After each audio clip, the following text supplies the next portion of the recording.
Assalamualaikum warahmatullahi wabarakatuh. Perkenalkan, nama saya Rizky Arianto dari SMK Negeri 1 Gombong dari jurusan TKJ. Ya, di sini saya akan menjelaskan tentang rancang bangun jaringan. Apa itu rancang bangun jaringan? Mari kita lihat. Yang pertama, peralatan yang digunakan untuk akses internet. 1. Modem atau modulator demodulator. Fungsinya yaitu untuk menerima sinyal ISP atau Internet Service Provider. Yang kedua, membuat koneksi device ke dalam jaringan internet. Yang kedua yaitu access point.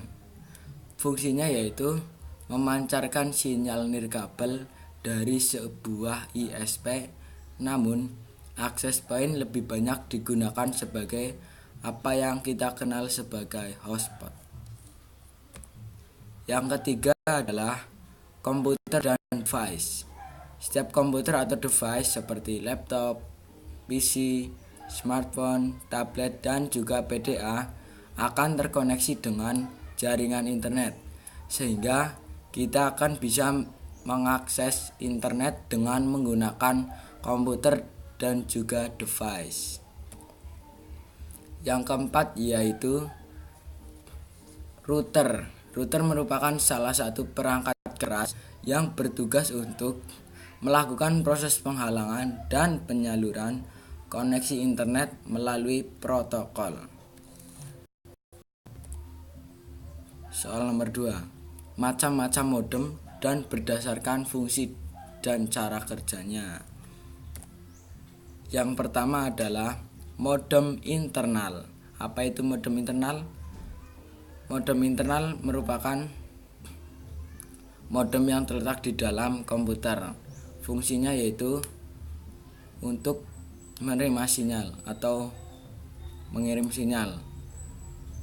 Keuntungannya yaitu pemasangannya mudah dan harganya relatif lebih murah.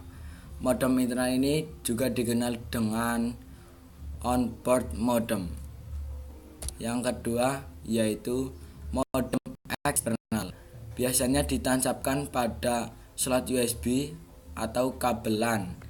Kelebihan dari modem ini adalah dapat dengan mudah dibawa atau dipindahkan ke tempat lain.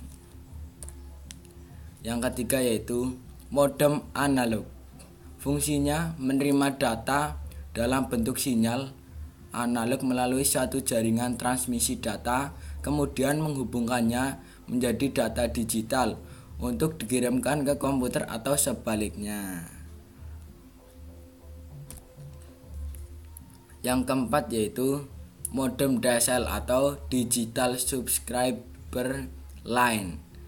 Modem ini untuk menerima dan mengirimkan data dengan teknologi digital melalui suatu jaringan terdedikasi.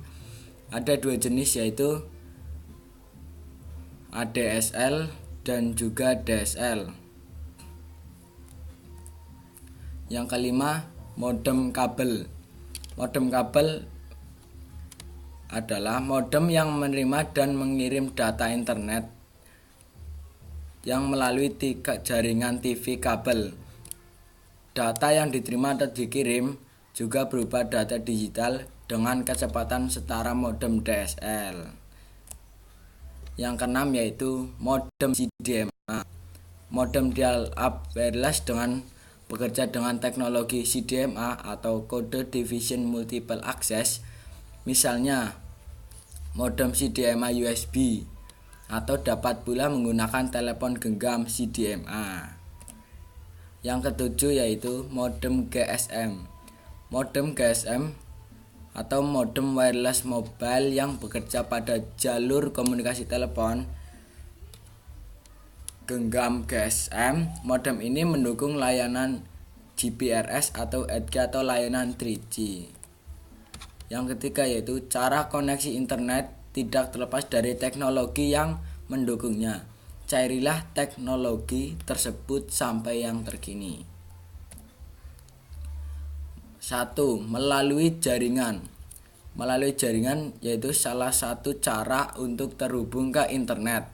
Dengan menghubungkan komputer kita ke jaringan komputer yang terhubung ke internet, komputer yang dijadikan server dihubungkan ke internet komputer lain yang di jaringan tersebut dihubungkan ke server tersebut. Komputer yang berfungsi sebagai server dihubungkan ke ISP atau Internet Service Provider melalui kabel telepon atau antena untuk menghubungkan komputer ke komputer server menggunakan kartu LAN atau kabel UTP. Yang kedua, menggunakan dial-up melalui jaringan PSTN maksud saya, atau Public Switch Telephone Network, yaitu koneksi ke internet melalui jaringan telepon reguler atau telepon rumah. Koneksi ini paling murah dan sederhana. Pada umumnya digunakan oleh orang-orang yang mengakses internet dari rumah. Koneksi ini memiliki keterbatasan bandwidth atau lebar saluran data dengan kecepatan akses internet 56 kbps. Aduh, rasabar. Contohnya yaitu Telkomnet Instan. Yang ketiga yaitu Wi-Fi atau wireless. Teknologi jaringan tanpa kabel yang menggunakan frekuensi tinggi. Frekuensi itu berada pada spektrum 2,4 GHz. Wi-Fi mempunyai kemampuan akses hingga kecepatan sampai 11 MB per second. Daerah yang mempunyai sinyal Wi-Fi adalah daerah yang berada pada radius 100 meter dari titik akses. Daerah yang mempunyai titik Wi-Fi biasanya disebut hotspot. Ada 3 komponen yang terdapat dalam sebuah lokasi hotspot, yaitu access point, access controller, dan internet link. Ini biasanya dicari oleh para anak remaja. Yang keempat yaitu TV kabel. TV kabel yaitu untuk menghubungkan komputer ke internet telah banyak dilakukan.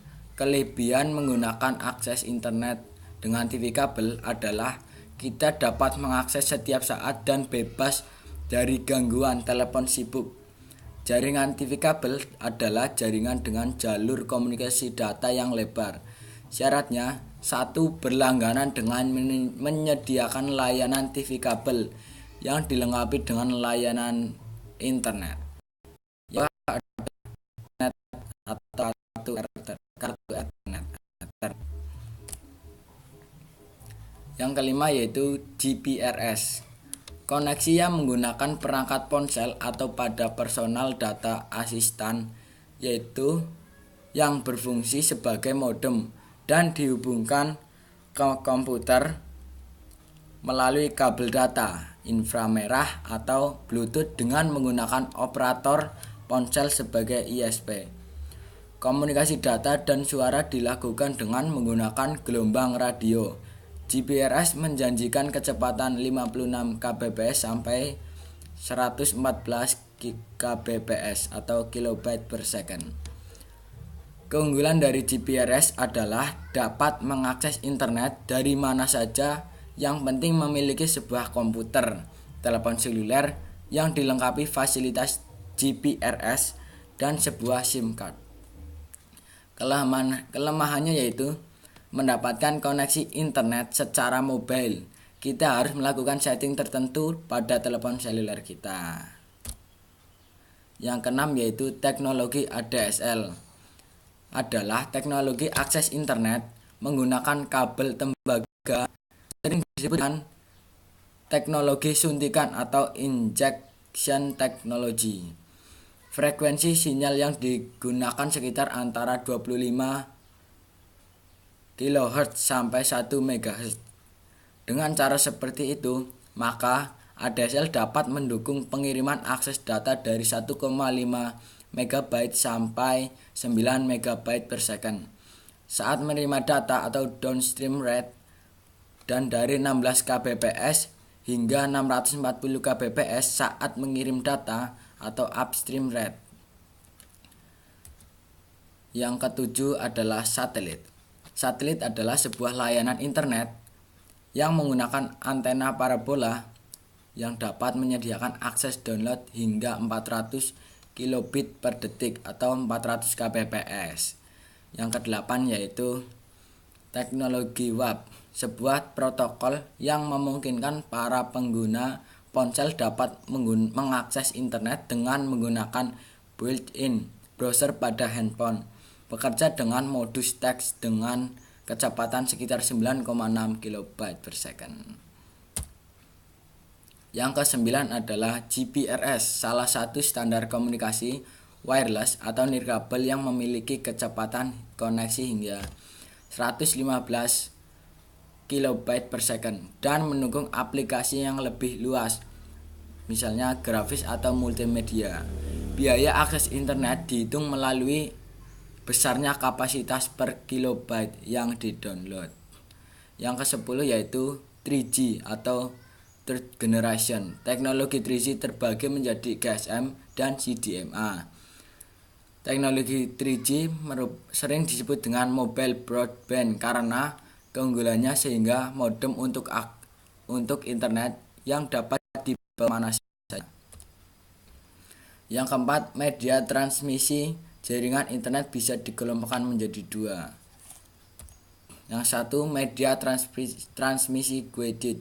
Guided media menyediakan jaluran transmisi sinyal yang terbatas secara fisik. Yang pertama adalah STP atau Shielded Twist Pair. Kabel ini memiliki kelebihan tahan terhadap interferensi gelombang elektromagnetik, tahan terhadap tekukan. Yang ketiga, kecepatan sampai 1 GB per second. Kekurangannya yaitu harganya mahal, kurang fleksibel, dan jarak jangkaunya terbatas. Yang kedua yaitu UTP atau Unshielded Twist Pair. Kelebihannya yaitu ukurannya kecil, harganya relatif murah dan fleksibel. Kekurangannya yaitu rentan terhadap gangguan luar, transmisinya cenderung lambat. Yang ketiga, jarak jangkaunya terbatas. Perbedaannya yaitu jika STP mempunyai pengaman, yaitu ada seperti perak-perak, itu perbedaannya. Kemudian yang ketiga, koaksial. Kabel koaksial atau disebut koaks terdiri atas konduktor silinder melingkar yang mengelilingi sebuah kabel tembaga inti yang konduktif.